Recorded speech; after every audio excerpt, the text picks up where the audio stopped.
Tento nádherný veterán pochádza z roku 23.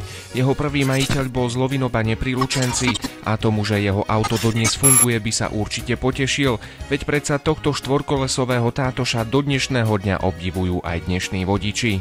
Zvláštne ešte tým, že dá sa sedieť aj tu vzadu. A toto auto možno poznáte aj vy zo školskej učebnice, je to československý výrobok. Je to Praga Piccolo z roku 33. A takto znie jeho motor.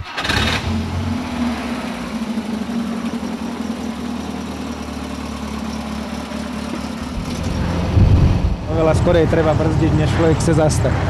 No jeho vzhľadu púta každého vodiča, takto sme dopadli, keď sme zaparkovali na námestí v Mýtnej. Okolo idúci ľudia si išli oči vyočiť. Je to história.